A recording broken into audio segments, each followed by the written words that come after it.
toutes et à tous. Bienvenue à ce webinaire organisé conjointement par les éditions Novalis et par la librairie Pauline. Je me présente, je m'appelle Marie Zissis et je suis éditrice chez Novalis. Je suis très heureuse que vous soyez des nôtres pour ce webinaire intitulé « Cheminer spirituellement par la fiction, les leçons de la saga Harry Potter ». Aujourd'hui, vous aurez l'occasion d'assister à une discussion animée par Édouard Chatov, prêtre assomptionniste et auteur du livre « Un pèlerin russe au XXIe siècle ». Il s'entretiendra avec Suzanne Rousseau au sujet de son livre paru cette année chez Novalis, « Harry Potter sur le chemin de traverse spirituelle ». Outre ses qualités d'autrice, Suzanne Rousseau a œuvré pendant plusieurs années auprès de jeunes en tant qu'enseignante et animatrice de pastorale avant d'être professeure au département de théologie de l'Université du Québec à Trois-Rivières. Elle a également publié chez Novalis Enquête de sens, guide de la dynamique spirituelle contemporaine en 2018. Une période de questions suivra cette discussion. Afin de faciliter cette période, je vous encourage à écrire vos questions en utilisant l'onglet Q&R situé au bas de votre écran. Vous pouvez les rédiger quand bon vous semble. Dès qu'elles vous viennent à l'esprit, je les recueillerai en vue de la période prévue à cet effet et je les poserai en votre nom. J'en profite pour vous informer que la librairie Pauline offre le livre Harry Potter sur le chemin de traverse spirituel en rabais aux participantes et aux participants de ce webinaire pour un temps limité. Je vous transmettrai le lien pour profiter de ce prix spécial à la fin de la rencontre. Pour terminer, sachez bien entendu que ce webinaire est enregistré. Il pourra donc être visionné et partagé d'ici quelques jours. Sans plus attendre, je cède le micro à Édouard Chatop. Bon webinaire à toutes et à tous. Bonjour à vous toutes et tous qui se joignent maintenant ou qui sont joints un peu ou qui regarderont sur un différé. Bonjour Madame Rousseau, bonjour Suzanne et merci Marie pour cette introduction. Alors aujourd'hui, notre invitée, elle va nous parler du livre qui touche une épopée, un saga qui s'appelle Harry Potter et que tout le monde, je pense, connaît ou sait au moins ce vocable Harry Potter pour le meilleur et pour le pire. Et ce livre, Harry Potter, il a un sous-titre sur le chemin de traverse du spirituel. Alors, on va converser avec Suzanne pendant une trentaine, 35 minutes et après, elle engagera la conversation avec vous toutes et tous. Sans trop tarder, Suzanne, s'il vous plaît, dites-nous, pourquoi avez-vous l'intérêt d'écrire un livre sur Harry Potter? Quel était un peu le désir qui vous animait?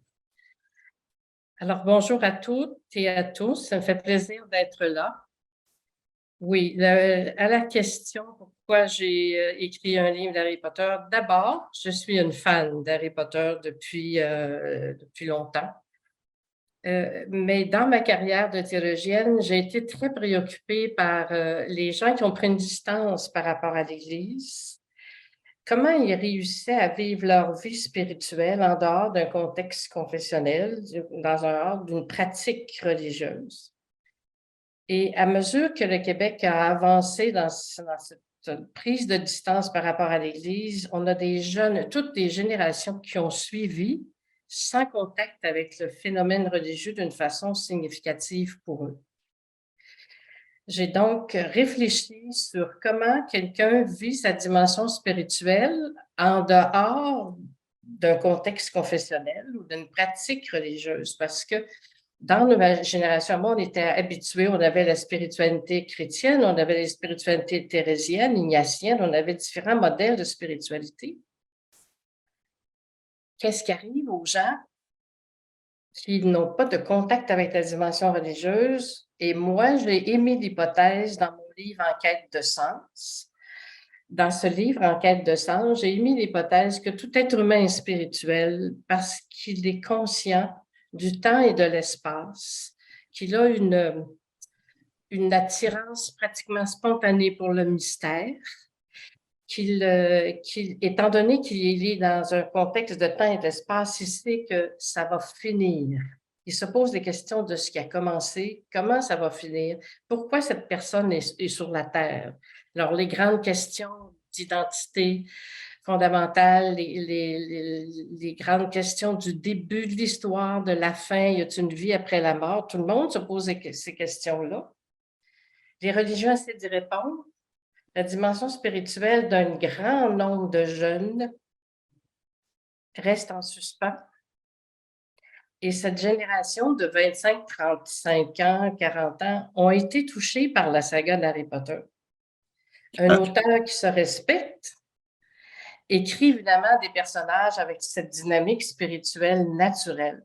Alors, pour moi, c'était comme évident que pour répondre à mon plaisir de lire et de relire Harry Potter, mais aussi de répondre à ce besoin de quête spirituelle, de quête de sens, de quête d'identité. J'ai voulu rejoindre cette clientèle-là en particulier. Voyez-vous, vous parlez qu'il y a un plaisir de lire Harry Potter.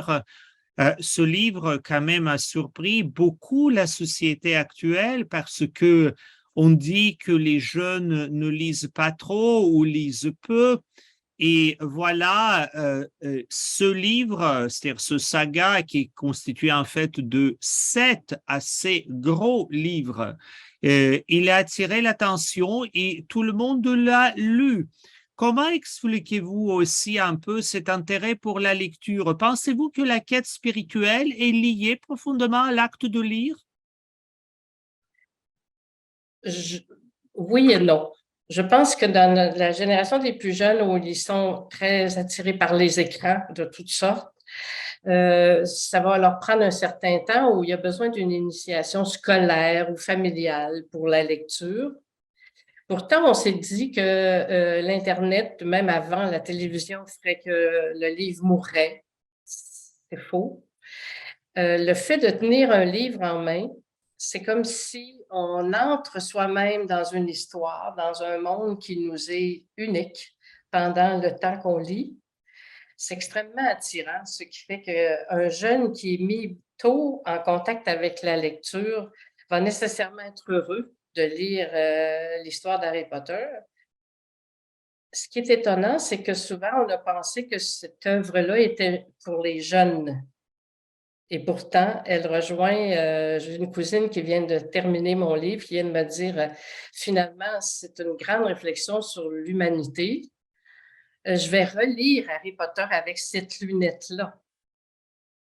Ce qui fait qu'à ce moment-là, comme il y a des gens qui vont lire Harry Potter à travers la grande critique sociale de notre monde actuel, moi, j'ai pris les lunettes spirituelles. C'est sûr que les jeunes, quand ils le lisent, ils ne le lisent pas avec ces lunettes-là. Mais si, à la limite, ils lisent mon livre, ils vont probablement voir, ah oui, il y a quelque chose de très intéressant pour se reconnaître personnellement dans la dimension spirituelle de Harry et des autres personnages. Parce que tous les personnages importants de la saga ont leur dynamique spirituelle. Je n'ai pas pu faire le portrait de chacun, mais j'ai fait ceux qui m'apparaissaient les plus significatifs. Alors, votre livre, il s'intitule Harry Potter sur le chemin de traverse du spirituel. Voulez-vous nous expliquer un peu ce petit sous-titre, le chemin du traverse du spirituel? Ça veut dire quoi au juste pour vous, Suzanne Rousseau? Oui.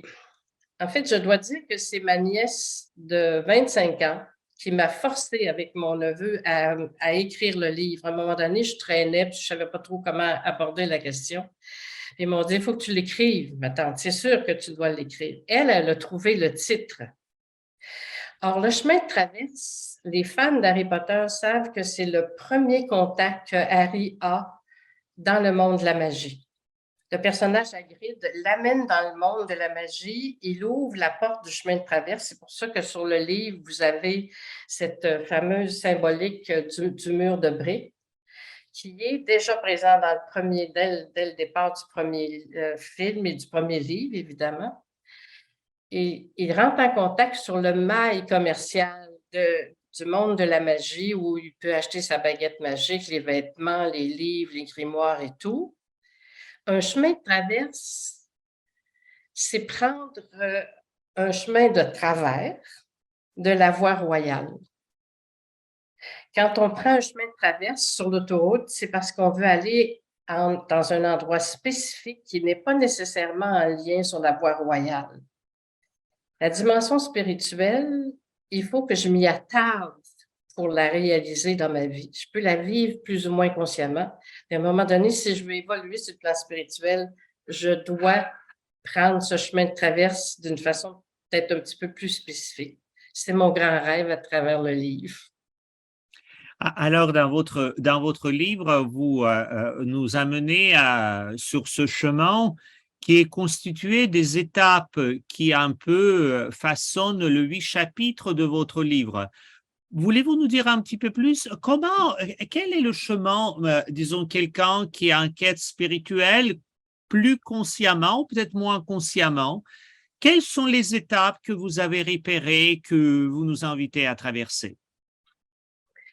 En fait, moi, j'ai fait mes études et mon livre sur Enquête de sens fait le portrait des différentes étapes du développement spirituel à partir d'une école de pensée qui s'appelle la psychologie génétique, psychologie religieuse génétique, qui a comme hypothèse que la dimension spirituelle et la dimension religieuse est déjà présente chez tout être humain, surtout la dimension spirituelle. Or, quand on lit le livre, le premier livre d'Harry nous met en contact avec l'animisme, toute l'histoire de la pensée magique, qui est le premier sentiment spirituel de tous les enfants qui jouent avec leurs camions, leurs toutous, leurs objets et en font des personnages importants pour eux. L'animisme, c'était le fondement de toutes les religions primitives. Et l'autre élément qu'il y a dans ce premier livre, c'est que toute la vie est planifiée, orchestrée par un être supérieur ou par l'univers. Alors, c'est la première étape. Chaque livre nous présente une étape plus ou moins claire avec les caractéristiques des étapes. Quand j'arrive au 8e chapitre, j'ai fait le portrait global du cheminement spirituel de tout être humain et j'ai réinséré comment Harry, ses amis, Dumbledore ont réussi à vivre leur étape. Il y en a 6 grandes qui passent qu'on appelle de l'hétéronomie, c'est-à-dire de penser la vie en fonction de nos adultes qui nous influencent, jusqu'à la capacité autonome de faire un choix personnel au niveau spirituel, au niveau religieux, et jusqu'à la liberté de choix du sens de la vie. Voulez-vous nous nommer ces étapes pour que tous ceux et celles qui participent au webinaire ou tous ceux et celles qui vont l'écouter puissent les identifier d'une manière très claire? Oui, d'accord. Alors, il y a 3 grands mouvements dans les étapes. Il y a ce que j'appelle l'hétéronomie, être nommé par les autres. Dans la première étape, on a l'animisme, mais on a aussi la conception d'une transcendance dominatrice. Les gens sont plus des marionnettes au niveau entre les mains d'un divin ou d'une puissance supérieure ou d'un destin, par exemple, ou comme les gens d'aujourd'hui disent souvent, il n'y a pas de hasard. Cette conception de la première étape où tout est déjà planifié est en jeu ici. Suit la deuxième où nous sommes en train de marchander avec la vie. Dans ma génération à moi, on fait des neuvaines, on allume des lampions et on dit au Seigneur, je vais te faire telle promesse et tu vas me répondre sur le besoin que j'ai. Je fais une prière de demande. Dans la dynamique spirituelle non religieuse, c'est la pensée magique. Aujourd'hui, les gens disent, si je pense fort, puis que je pense avec beaucoup de soif et de désir, je vais obtenir ce que je choisis. On est donc dans la deuxième étape. Ça arrive que ça ne marche pas, que la neuvaine que j'ai faite ne fonctionne pas. Je peux toujours dire que je n'ai pas prié le bon saint, mais je peux aussi dire, peut-être que finalement, ce n'est pas comme ça que ça marche la vie. Que ce n'est pas parce que je le veux que c'est toujours présent, que c'est toujours vrai. C'est toujours réalisé. La fameuse prière du Notre Père, l'extrait que ta volonté soit faite sur la terre comme au ciel. À l'étape 2 du développement spirituel ou religieux, la dimension religieuse ici, c'est que ma volonté soit faite sur la terre comme au ciel. C'est comme si je demandais à Dieu de m'obéir. Un jour, je peux prendre conscience que je suis en train d'essayer de soumettre Dieu à mes volontés ou encore de soumettre l'univers à ma propre pensée. Les gens disent maintenant, je vais t'envoyer de l'énergie. On envoie ça. C'est où l'énergie? On la prend où l'énergie? Est-ce que c'est sûr que cette énergie que j'envoie, hormis le fait que je suis un témoignage de compassion, que c'est vrai?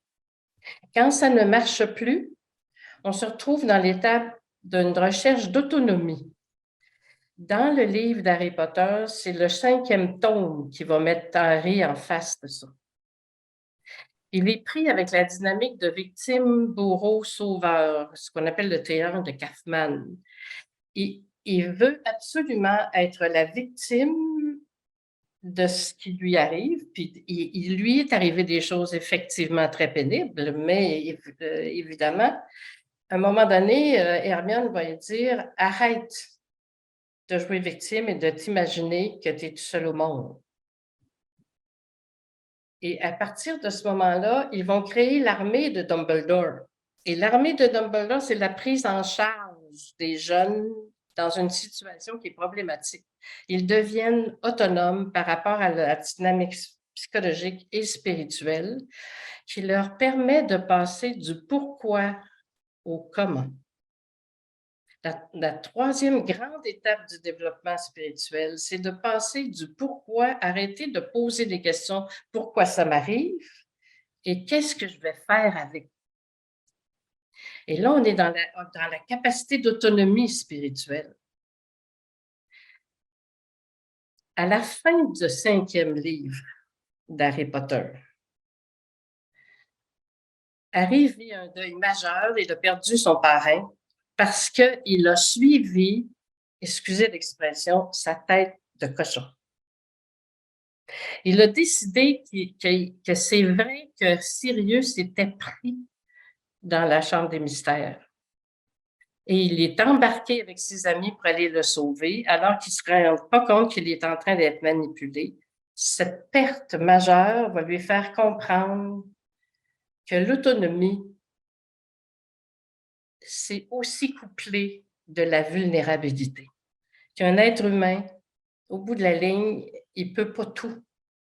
Il a une forme de vulnérabilité qui se découvre souvent avec l'âge. Parfois, c'est les événements qui le font. Cette prise de conscience de vulnérabilité-là, le témoin le plus merveilleux qui le fait, c'est Dumbledore, qui lui dit à la fin de ce tome, « Tu sais, je me suis trompée à ton égard. Je t'aimais tellement que je t'ai surprotégée et je ne t'ai pas dit la vérité que tu aurais eu besoin de savoir pour ne pas qu'il t'arrive cette situation-là. » En passant, Dumbledore, c'est un maître spirituel absolument fascinant. Là, je pourrais en reparler plus avant. Là. Et quand on découvre la vulnérabilité humaine, souvent ça se passe autour, on dépasse les trentaines. Là. La trentaine généralement, et où quand on commence à être malade ou qu'on se rend compte qu'on perd un enfant, il y a des épreuves épouvantables qui font que l'être humain un jour réalise qu'il est vulnérable. Et ça ne change rien à la beauté de la vie que d'être vulnérable. Et c'est de reconnaître que la force de la vie, la puissance de la vie, elle est portée par une conscience supérieure qui nous dépasse. Et là, c'est l'entrée dans le mystère, l'accueil du mystère, qui permet à un être humain de se rendre compte que s'il ne peut pas tout, il y a quand même une grande histoire d'humanité, il y a des grands projets qui mènent l'univers dans des effets de cohérence fascinants. Cette vulnérabilité-là nécessite la solidarité. Et se développe à ce moment-là la vulnérabilité amène l'étape 4 du développement, l'ouverture à des grands projets d'existence, me dire, moi, je ne peux pas tout, mais ensemble, on peut beaucoup. C'est la solidarité qui se développe. C'est l'accueil inconditionnel de la 5e étape, dont Dumbledore est un témoin magnifique. Et il y a aussi une 6e étape qui est un petit peu plus, je dirais, j'ai rencontré un cas dans ma vie d'une personne qui était à cette étape. C'est savoir prendre soin de Dieu. Et T. Edison est un témoin magnifique de ça, savoir prendre soin de Dieu. Savoir prendre soin de celui qui aime ses enfants plus que tout et qui a de la peine de nos folies. Ce que Dumbledore nous présente presque. Mais Dumbledore nous présente au moins l'accueil inconditionnel. La 6e étape, c'est l'amour inconditionnel de tous. Je pense que là, on se retrouve avec le Christ sur la croix. Là. Je vais vous poser une question à ce propos parce que vous avez décrivé ces étapes de votre livre, mais aussi de saga d'Harry Potter. Et la question quand même qui m'habite, vous savez, dans ce livre, et vous le savez bien, que tout se passe dans une école, dans un pensionnat. Alors, comment articulez-vous dans cette quête spirituelle que tout être humain vit, le milieu familial, le milieu éducatif et aussi le milieu peut-être amical? Quels sont les liens que vous pouvez tracer? En fait, quand Harry rentre à l'école de Poudlard, il vient de sortir d'un milieu qui lui était très négatif pour lui et il se retrouve dans un milieu bienveillant. Or, ce milieu bienveillant n'est pas parfait non plus. Il y a de l'intimidation, il y a du racisme, il y a du sexisme même et une forme d'esclavage. Il y a toutes sortes de situations assez problématiques comme la vie de toute personne dans son milieu familial, dans son milieu scolaire, dans son milieu d'éducation. C'est à travers la vie quotidienne de Harry qu'il découvre comment la race humaine est et qui vit aussi sa dimension spirituelle plus ou moins consciemment. Je ne suis pas sûre que J.K. Rowling était consciente de faire le portrait spirituel de ces personnages, mais un auteur qui connaît bien l'être humain va le faire d'une certaine façon. Ce qui est sûr, c'est qu'elle a une influence judéo-chrétienne majeure qu'on retrouve partout dans le livre, même si jamais le mot Dieu n'est prononcé. Mais vous savez, dans un de ses entrevues, elle a dit qu'elle a conçu le projet de ce livre dans le train. Et on sait très probablement qu'elle aussi l'école l'a inspirée. Donc, c'est une école bénédictine en Grande-Bretagne. Et le grand principe de ce livre, qui peut être adressé et aux parents, et aux enfants, et aux amis, le grand principe de la vie, ce n'est pas passer des examens, c'est pas passer des tests familiaux, amicaux ou même scolaires, c'est apprendre à apprendre, donc mener cette quête que vous en parlez. Là, je vais avancer dans notre conversation parce que le temps passe. Vous savez, le saga de 7 livres, c'est grand. Hein, et donc, est-ce qu'il y a des sujets qui vous ont marqué, vous, Suzanne Rousseau, qui vraiment vous avez dit, tiens, je veux explorer ce sujet à partir de ce saga et qui apparaît dans votre livre? Je dirais, à part de cette grande trajectoire, quels sont vraiment les moments où vous, Suzanne Rousseau, vous vous êtes arrêté et dit, en ce moment de ma vie, ça me parle? Je pense que ce qui m'a le plus parlé, c'est le testament spirituel que Dumbledore fait à Harry. Si on relit les livres juste à la fin de chacun des volumes, quand il y a l'échange entre Dumbledore et Harry, on voit qu'il y a un chemin qui se place pour l'aider à dépasser la notion obligatoire d'une fameuse mission qui aurait été donnée dans une prophétie à la liberté de choix. Ce qui est fascinant dans le 7e tome, c'est tout le long de la quête de Harry à travers la recherche des Horcruxes, c'est prendre conscience qu'il peut très bien se désister de sa mission de sauver le peuple. Il peut vraiment passer à côté et régler prendre le choix de sa vie personnelle et se foutre de sa mission de sauver le monde, qui est un thème très christique, il faut le dire, de sauver le monde, d'être le sauveur du monde des sorciers, ou encore de sauver sa propre vie avec les reliques de la mort. C'est Dumbledore qui progressivement lui apprend à être libre avec les valeurs fondamentales que sont l'amour, la justice, la vérité, et se rendre compte que le mal voulu, désiré, planifié, finalement cause du tort à tout le monde, même la propre personne Voldemort devient, je pense, la victime de sa propre folie. Ce qui fait que ça, c'est un des éléments qui m'a le plus frappé dans cette histoire. Le thème de l'amour, j'ai fait à la fin de chacun des chapitres un petit texte sur l'amour. Le thème de l'amour est très important et très fort parce que c'est lui qui permet à Harry un jour de choisir librement de s'engager pour le peuple, pour le groupe, et de s'avancer vers la mort pour le salut de tous. C'est vraiment quelque chose d'absolument fascinant. Quand on est pris par le suspense, on ne réalise pas trop jusqu'à quel point c'est immense et c'est grand, cette situation-là. Parce que un petit garçon de 17 ans décide de s'en aller vers la mort pour sauver son monde.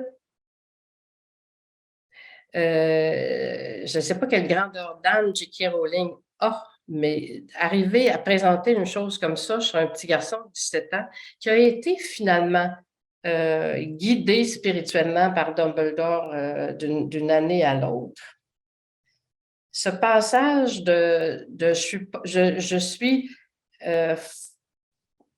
forcé par une prophétie à tuer ou à être tué et choisir soi-même de s'en aller vers la mort pour sauver le monde, c'est quelque chose de phénoménal. Ça m'a beaucoup frappé. Il y a évidemment toutes les valeurs sociales, les valeurs je veux dire, quand on a le thème de la liberté, on a le thème de l'esclavage, on a le thème du racisme tout au long de la saga. C'est fascinant. La justice, même Harry qui choisit de ne pas se venger quand il découvre Petit Grou dans le volume où il apprend que Sirius finalement n'est pas le tueur. Il refuse de se venger en disant « Je ne veux pas que mes amis deviennent des tueurs pour un personnage si peu valable. » Ce sont des phrases, des textes, des petits extraits absolument fascinants que parfois on oublie à travers le suspense. Comment est-ce qu'il va s'en sortir, Harry? Mais c'est fascinant, ce genre d'éléments qui fait que dans nos vies, un jour ou l'autre, on est confronté aux mêmes situations. Est-ce que je vais faire mal à quelqu'un qui m'a fait mal ou non? Ce que vous venez de dire, qu'en fait, si je vous comprends bien, nous sommes toutes et tous confrontés à la question de la mort physique, à la mort spirituelle, à la mort de l'amour, ce que d'ailleurs tous les personnages font dans ce saga. Voldemort, il essaye voler la mort ou voler au-delà de la mort. il y a aussi Harry Potter, quand même. Ce garçon est connu sous le vocable « celui qui a survécu à la mort ». Et la mort est omniprésente. Ne pensez-vous pas que cet aspect aussi de cette finitude, mais en même temps que notre vie, tout en étant limitée, va plus loin que ses limites? Et c'est peut-être là que la question de la liberté prend toute son importance, que c'est aussi une des raisons que tout le monde lit, et J.K. Rowling a vraiment exploré ces aspects. Absolument. Le thème de la mort est constant. Il est le présent. D'ailleurs, Harry, il commence sa vie sur la mort de ses parents. Le thème de la mort est très important. Mais c'est aussi sa vision de l'au-delà à J.K. Rowling qui est intéressante. Parce qu'elle a une vision très, je dirais, occidentale de la mort, c'est-à-dire qu'il y a une vie après la mort.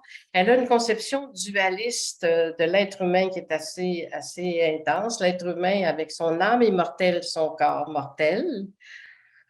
Elle le présente et elle le pousse, je veux dire, pratiquement jusqu'à la folie dans les Horcruxes, d'arriver à déchirer son âme pour garantir une immortalité terrestre.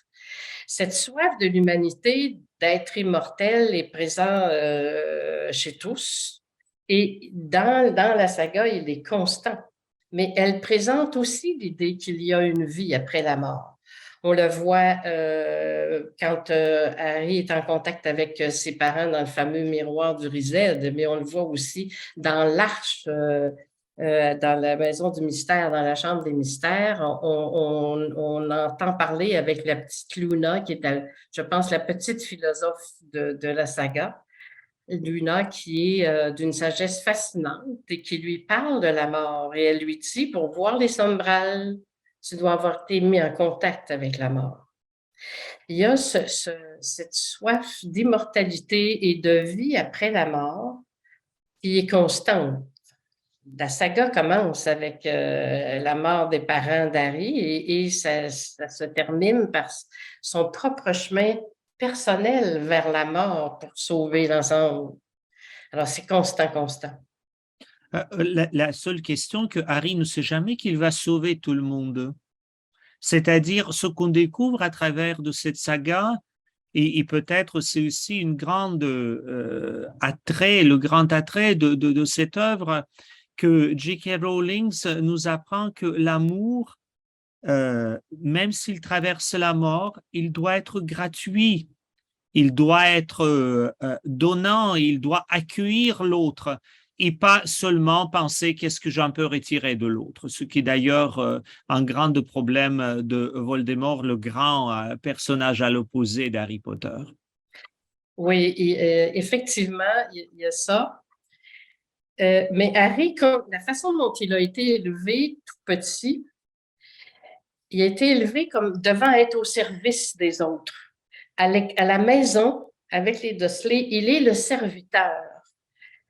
Et quand il arrive à Poudlard, il demeure d'une certaine façon le serviteur. D'instinct, il veut sauver le monde. Alors, à chaque année, il arrive quelque chose où il se retrouve dans une situation où il veut sauver les autres, il veut sauver le monde. Et il le fait par amour à mesure que les amitiés s'établissent. Et il le fait aussi par amour du témoignage qu'il a reçu de Dumbledore. Dumbledore, j'ai fait le portrait spirituel de ce personnage. Il est à la 5e étape du développement spirituel, c'est-à-dire l'accueil inconditionnel. Un des plus beaux exemples qu'on a, c'est que quand Dolores Ombrage le fait congédier de l'école et qu'elle se retrouve prisonnière des centaures en forêt, qui va la sauver? Dumbledore. Dumbledore a toujours dit à Rogue, ou fait comprendre à Rogue qu'il était meilleur que ce qu'il pensait qu'il était lui-même. Ce thème de l'amour, Harry, je pense qu'il l'accueille plus ou moins consciemment dans ses contacts avec Dumbledore, qui lui fait ce testament spirituel d'année en année. Et il y a le personnage de Rogue. Je ne sais pas si on peut livrer tous les secrets ici, parce qu'il y a peut-être des gens qui n'ont pas lu Harry Potter, mais le personnage de Rogue, Severus Rogue, qui est pris il est dans une prison de mal-aimé. C'est un mal-aimé. Et il est coincé entre son désir d'amour-haine avec Harry. Et finalement, c'est le témoin de Dumbledore qui dure après la saga. Alors, merci beaucoup, Suzanne Russo, pour ce moment de partage autour de votre livre, Harry Potter sur le chemin de traverse du spirituel. Notre temps est passé très vite. Maintenant, on va demander les participants et les participantes d'entrer en conversation avec vous et vous avec eux. Moi, je pourrais intervenir dans un moment ou dans un autre. Je retourne la parole à Marie Zizis et comme ça, elle nous guidera à travers les questions qui sont déjà été présentées. Avec plaisir. Tout d'abord, merci encore, Suzanne, pour ces réflexions très, très intéressantes. Donc, j'ai quelques questions qui ont déjà commencé à apparaître. Je vous rappelle que vous pouvez continuer à poser vos questions sur l'onglet Q&R jusqu'à la fin de la période de questions. Alors, la première nous vient d'Andrea Le Sieur, qui voudrait savoir si vous allez faire d'autres livres du même titre sur d'autres œuvres. Moi aussi, cette question m'intéresse. Est-ce que vous allez parler d'autres livres? Si je veux faire d'autres œuvres autour d'Harry Potter ou sur... Non, avec sur d'autres livres de ce type, je suppose des choses comme Le Seigneur des Anneaux, peut-être, par exemple. Oui, c'est une tentation. C'est possible. Il y a d'ailleurs quelques écrits qui ont été faits sur la dimension spirituelle dans Le Seigneur des Anneaux. Je voudrais pas contrecarrer ce qui a déjà été fait. Mais les grandes sagas, souvent, ils sont faits par la culture plutôt protestante que la culture gréco-romaine, parce que nous, on a des Victor Hugo qui nous racontent les faits de misère, alors que souvent la culture anglo-saxonne nous présente des grandes sagas comme La guerre des étoiles. On a le film Avatar qui est absolument fascinant aussi pour la dimension spirituelle qui est présente dans ça. Est-ce que je le ferai? Je ne sais pas. C'est possible, les tentations sont là. Juste pour dire que aussi, vous savez, si on parle de Tolkien, il y a quand même des grandes études qui ont été faites, mais aussi c'est une personne qui est en train, la demande même de la reconnaître son style de vie sainteté, donc la béatification a été déposée. Il y a une recherche autour vraiment les liens avec des grandes recherches spirituelles. Mais il y a aussi d'autres choses comme peut-être les grandes épopées un peu chevaleresques ou d'autres choses. Probablement, c'est une question très intéressante. La deuxième question nous vient de Lynn Moreau qui aimerait que vous repreniez les étapes de la vie spirituelle, notamment la 5e et la 6e, qu'elle n'est pas tout à fait sûre d'avoir mis dans l'ordre pendant votre discussion, s'il vous plaît. Et moi, j'aimerais vraiment que vous disiez première étape cela, deuxième étape cela, troisième étape cela. Pas forcément les expliquer tout de suite, mais d'abord et avant tout même les nommer. Alors, dans mon livre En quête de sens, j'ai fait le portrait des étapes au niveau spirituel et j'ai fait le portrait au niveau religieux. D'accord? Dans le livre d'Harry, je fais le portrait spirituel, je ne fais pas le portrait religieux, mais c'est les mêmes étapes. D'accord? C'est parce que la structure génétique est la même. Première étape, je suis marionnette aux mains d'un pouvoir plus grand que moi. Et je développe l'animisme des objets. Deuxième étape, c'est l'étape de la pensée magique et du marchandage. Je fais brûler un lampion et je demande telle faveur, je vais l'avoir. Et dans la dimension spirituelle, c'est la pensée positive et la pensée magique qui est en jeu. c'est pas pour rien que la saga d'Harry Potter a pris beaucoup chez les enfants, parce que les enfants sont très forts dans l'animisme et la pensée magique. Alors, sans s'en rendre compte, ils se sont fait prendre dans les premiers volumes et à mesure qu'ils ont grandi, ils se sont retrouvés avec les étapes suivantes. Troisième étape, là, j'évite les passages, OK, parce qu'il y a des passages dans ça. La troisième étape, c'est l'étape de l'autonomie en se disant que finalement, dans la vie, il faut se prendre en main parce que rêver dans les pensées magiques, demander des faveurs, ça ne marche pas toujours. L'important, c'est de se prendre en main. C'est l'autonomie spirituelle, la troisième étape. Je dis bien autonomie, je ne dis pas liberté. La quatrième étape, c'est la prise de conscience à la suite de la conscience de vulnérabilité ou encore, par exemple, des parents qui mettent un enfant au monde qui se rend compte que c'est plus grand qu'eux, que le petit qui est issu d'eux est plus grand qu'eux. Et c'est l'ouverture au mystère des grands projets de l'humanité, des grandes histoires qui fait que je vais passer dans cette histoire, mais je peux avoir fait ma place. Avoir mis une petite couleur. Quatrième étape. Cinquième étape, c'est l'étape de l'accueil inconditionnel, de reconnaître que tout être humain porte une valeur fondamentale, c'est-à-dire le fait d'exister. Marion Moulaire-Collard a écrit un petit bouquin qui s'appelle L'autre Dieu, qui est absolument fascinant pour la prise de conscience du fait que l'être humain est une valeur extraordinaire. Dans le christianisme, on dit que l'être humain est le temple de Dieu. C'est une façon de parler que l'être humain est tellement important, la vie est tellement précieuse qu'il faut respecter tout être humain dans ce qu'il est. Et c'est l'étape où il y a possibilité de dépasser le racisme et la misogynie et tout. La sixième étape, c'est l'étape de l'amour inconditionnel de tout être humain.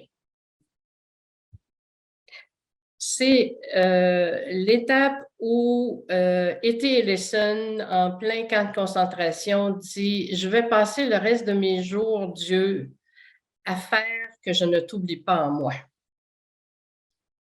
C'est prendre conscience, je pense que le plus bel exemple de ça, c'est des parents qui se retrouvent en amour inconditionnel de leur enfant, mais qui n'ont pas de pouvoir dessus. Quand un enfant devient un adulte, il décide de mener sa vie et c'est pas sûr qu'il va la faire avec les meilleurs choix. Et le parent est impuissant face à ça. Il faut bien qu'il désalise son enfant. Je pense que le divin est de cet ordre. C'est celui qui s'est tu et qui s'est trouvé les deux brosses, l'image de la parfaite, c'est Jésus sur la croix qui dit « Père, pardonne-leur, ils ne savent pas ce qu'ils font. » S'ils savaient, voyons donc. Là, on est dans un cheminement spirituel de haute voltige. Moi, j'ai fait des recherches avec mes étudiants pendant des années sur leur récit de vie. J'ai rencontré une personne qui a cet amour inconditionnel qui fait que quand elle te parle, tu as l'impression d'être unique au monde, que tu es extraordinaire, que tu es l'unique. C'est une personne qui travaille avec les grands malades à un hôpital ici, CHSLD. Là. Tous les malades ont l'impression d'être uniques quand ils rentrent dans leur chambre. Mais ça, je ne pense pas que notre humanité soit rendue très loin sur le plan spirituel, mais j'ose espérer que les fans d'Harry Potter qui vont lire mon livre vont vouloir devenir des Dumbledore. Est-ce que c'est clair, les étapes? Pour ma part, je pense, oui, vous avez très bien éclairé. Je pense pour les personnes qui ont posé les questions, ça doit déjà aussi éclairer. Et disons, si on a manqué telle ou telle chose, toutes et tous, on peut réécouter l'enregistrement pour prendre un peu ça plus en note plus tard. Avant de passer à un autre thème de question, Laurent Ravenda voudrait savoir si vous pourriez développer un tout petit peu plus une expression que vous avez employée par rapport à la 6e étape, savoir prendre soin de Dieu, comme c'est dans le thème des étapes. Je pense qu'on pourrait répondre à cette question avant de passer à la suite. Je l'ai abordé un petit peu en donnant un exemple de parents qui sont impuissants face à la décision, des fois négative, de leurs enfants, mais qui demeurent là présents. Tu fais quelque chose qui ne fait pas mon affaire, mais je vais être avec toi. Pareil. C'est le parent qui est obligé de laisser aller son enfant grandissant pour qu'il vive sa vie comme il veut la vivre et qui souffre. Alors, un être humain qui prend conscience de Dieu qui aime ses petits à la folie et qui les voit faire des folies et s'entretuer, qu'est-ce qu'il fait avec ces gens-là? Je vais poser la question autrement. Est-ce que Dieu a pris soin d'Hitler quand Hitler est arrivé? Est-ce que Dieu prendrait soin de Dumbledore? A pris soin de Dumbledore? Si Dieu est capable d'un tel amour, peut-être que je peux prendre soin de sa peine quand on fait des folies entre nous, comme humains. Pouvez-vous un peu élaborer, parce que l'expression que vous utilisez, c'est prendre soin de Dieu. De qui exactement parle-t-on ici quand on utilise le vocable Dieu? Je pense que c'est là la pointe de question que vous avez posée. D'accord. Là, c'est la théologienne qui parle. Puis je parle en tant que théologienne chrétienne, catholique. Dieu est un être sensible, est un être qu'on ne peut pas définir parce qu'il est à l'infini, mais il est à l'infini de l'amour aussi. Si c'est un être qui est à l'infini de tout, il est aussi à l'infini de l'amour. La source de l'amour humain dans la théologie catholique, c'est Dieu, qui est capable d'un amour infini pour tout être humain. Je pense ce que peut-être on entend un peu mal dans cette question, et je vois une autre question qui vient d'apparaître vis-à-vis de M. Poutine, qui en ce moment est en train de faire la guerre. Probablement, ce qu'il faut préciser, que quand on parle de l'amour de Dieu, et même de l'amour des êtres humains, il faut bien séparer l'approche de la personne telle qu'un être humain digne et toujours respecté dans sa dignité, mais aussi des actes qu'une personne peut mettre ou commettre qu'on ne peut pas aimer, qu'on doit reprendre, qu'on doit corriger, qu'on ne doit pas endosser. Et c'est là peut-être il y a une petite confusion que très souvent on confond la personne et les actes de la personne, tandis qu'il ne s'agit pas de les séparer, mais il s'agit bien de les distinguer et prendre un peu soin de chaque côté de personne humaine. Est-ce que je vous entends un peu bien? Oui, ça va. Effectivement, il faut séparer l'être du faire, de l'être humain, de ses actes et du faire. Distinguer, c'est-à-dire pas séparer parce que c'est toujours lié, mais distinguer ces deux aspects. Les distinguer, je pense que l'expression est meilleure que séparer. Dieu, dans les premières étapes du développement religieux, Dieu est un punisseur des actes. Et à mesure qu'on avance sur le plan spirituel et religieux, on se rend compte que Dieu est amour. Et c'est le message chrétien, que Dieu est amour. Et c'est Jésus qui dit « Pardonne-leur, ils ne savent pas ce qu'ils font ». Cette capacité de pardon, c'est savoir distinguer l'être humain dans ce qu'il a comme qualité fondamentale et ce qu'il fait, ce qu'il crée d'attitudes négatives. Quand je parle de prendre soin de Dieu, c'est cet homme qui veut tous ses êtres heureux, tous ses enfants heureux, et qui, en même temps, s'est attaché les mains pour leur laisser vivre leur vie. On a parlé de la liberté tantôt, c'est une réalité fondamentale. Si l'être humain n'est pas libre, il est à ce moment-là une marionnette entre les mains de Dieu. Il n'est donc pas responsable de ses actes. Quand on n'est pas libre, on n'est pas responsable. Alors, la liberté a amené la notion de responsabilité. Et dans Harry Potter, c'est assez fascinant ce chemin que Dumbledore réussit à faire à Harry. Tu sais, tu vas être libre de t'en aller librement dans le duel avec Dumbledore ou pas. C'est fascinant de dire une chose comme ça à un garçon de 17 ans. Mais c'est une question qui nous est posée tous les jours. Je suis libre de faire mal à quelqu'un qui m'a fait mal ou de lui pardonner. Mais si je lui fais mal, qui prend soin de lui? Qui prend soin des tout-petits dans la guerre en Ukraine? C'est les parents. Mais c'est aussi le regard de Dieu qui voudrait bien que tous les êtres humains vivent dans la paix.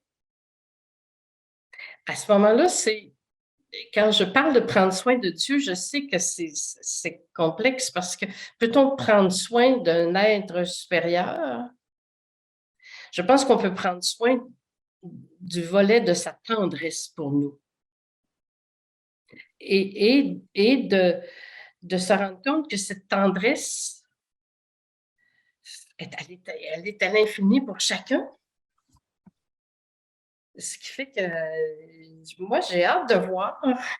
J'ai pas hâte de mourir, honnêtement, là, mais j'ai hâte de voir qu'est-ce qui est arrivé à Hitler. Qu'est-ce qui va se passer avec Poutine? Et qu'est-ce qui arrive à Voldemort? On demandera la question à J.K. Rowling pour écrire la suite de Harry Potter. Marie, il y a d'autres questions qui nous attendent? Oui, j'ai deux questions de Andrea Le Sieur qui, je pense, pourraient être posées en même temps. La première qu'elle pose, c'est quel personnage, d'après vous, Suzanne, dans Harry Potter, a le plus évolué dans la spiritualité tout au long de la saga? Et elle continue en posant une question par rapport aux créatures magiques et aux animaux. Est-ce qu'ils jouent un rôle dans cette évolution spirituelle des personnages, par exemple Edwige, Buck ou les Sombrales? Deux questions. Quel est le personnage qui a le plus évolué? Bon, évidemment, on pourrait dire que c'est Harry, dans ce sens que, effectivement, Harry se rend à l'étape 4. Dumbledore, je pense qu'il y était déjà d'une certaine façon. Un des personnages dont je n'ai pas beaucoup parlé dans mon livre, mais c'est Rogue, Severus Rogue. Cet homme consacre sa vie à un enfant qui est le témoin de l'amour qui lui a été volé et qui est le témoin de l'être humain qui l'a le plus intimidé quand il était jeune. Et c'est toujours très discret, cette affaire-là, mais Rogue ne se dément jamais, même s'il lui montre qu'il n'est pas capable, là, parce que Harry lui révèle la femme qu'il a perdue, la mère, l'amour de sa vie. Il lui révèle le gars qui l'a le plus magané pendant qu'il était à l'école. Mais en même temps, il a comme mission de le protéger et il le fait jusqu'au bout, il en meurt. On ne voit pas la dimension spirituelle décrite d'une façon très spécifique, mais c'est un homme d'exception qui va jusqu'au bout de sa mission, malgré toute la souffrance qu'il porte de cette vie de mal-aimé. Je fais en cours de route le portrait entre la distinction entre Lupin et Rogue. Lupin qui devient le loup-garou, Lupin a été aimé et est encore aimé. Rogue n'a jamais été aimé, sinon protégé par Dumbledore et avec une certaine tendresse pour lui. Parce que Dumbledore a eu une tendresse importante pour lui. Je ne sais pas si c'est clair, là, je reste sur ce personnage-là. Pour les animaux, c'est une excellente question. Il y a les centaures qui sont coincés avec un racisme majeur entre eux et les humains, au point que Firenze est rejeté par sa communauté parce qu'il a voulu prendre soin des humains. Il y a là un racisme important. faudrait que je réfléchisse davantage là, par rapport aux animaux. C'est sûr qu'il y a le basilic. Évidemment, le basilic, c'est le symbole du serpent de la Genèse. C'est la personnification. Vous savez, quand même, il y a un personnage très impressionnant qu'on découvre par la suite de saga d'Harry Potter dans ce qui précède. C'est le fameux serpent de Voldemort, Nagini. Ce que devient de plus en plus clair, et nous n'avons pas encore la réponse, comment ce personnage plein de bonté, de tendresse et de soif pour la justice, tel que Nagini est présenté dans Les Animaux Fantastiques ou dans Le Crime de Grunwald, va devenir l'assistante de Voldemort, donc l'assistante presque du mal absolu. Il y a quand même aussi, à travers cette image des animaux, la transformation des penchants de l'âme humaine. Et je me permets de faire un commentaire, cet attachement des animaux, c'est quelque chose qui est un peu propre à la mythologie, à la littérature britannique actuelle. J.K. Rowling n'est pas la seule qui travaillait cet élément.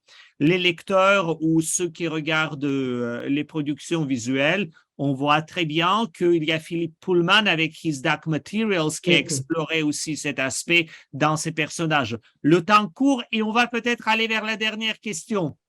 C'est ça, c'est ce que j'allais dire. Rapidement, Suzanne, est-ce que vous pourriez répondre à la question de Gisèle Caron qui demande, quand on écoute le film Harry Potter, est-ce qu'on est capable de distinguer les étapes dont vous parlez? Quand on les écoute, c'est plus difficile. Actuellement, moi, je suis en train de faire un ciné-club ici avec des gens de la résidence où je demeure et on écoute les films. Il y en a qui ont lu les livres. On écoute les films et je fais les liens avec eux après chacun des films et avant. On lit le chapitre et on le regarde. Mais c'est beaucoup plus difficile parce que moi, j'ai pas fait l'analyse spirituelle des films, j'ai fait l'analyse des livres à cause du contact plus facile au niveau des sentiments, des états d'âme et tout.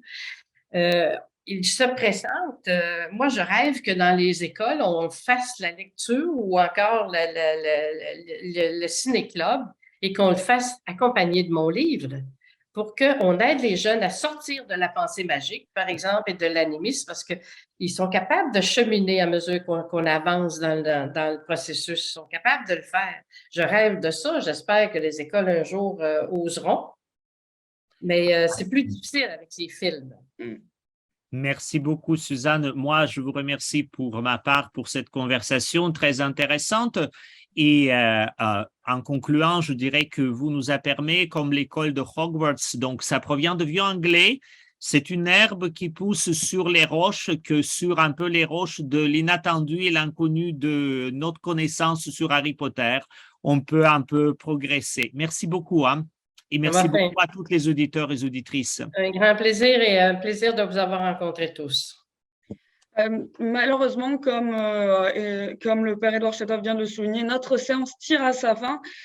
Si nous n'avons pas eu le temps de répondre à vos questions ou qu'il y a une question qui vous vient à l'esprit dans les prochains jours, n'hésitez pas à m'envoyer un courriel à mon adresse Novalis que je vais mettre dans le chat incessamment sous peu, marie.z6@novalis.ca. Je la transmettrai à Madame Rousseau. En conclusion de ce webinaire, je voudrais moi aussi remercier une dernière fois Édouard Chatov et Suzanne Rousseau d'avoir accepté de discuter de ce sujet passionnant aujourd'hui. Je vous rappelle évidemment que la librairie Pauline vous offre un rabais de 10% à l'achat du livre Harry Potter sur le chemin de traverse du spirituel. Je vous transmets le lien dans le clavardage qui est en bas de votre écran, pas très loin de l'onglet Q&A. Il devrait apparaître là maintenant, ainsi que mon adresse courriel.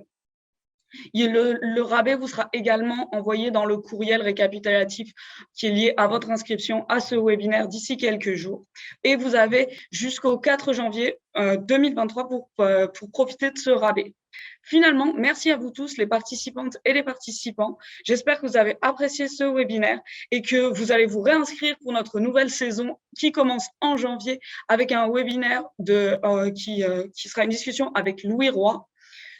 Au nom de toute l'équipe Novalis, merci encore et bonne fin de journée à vous.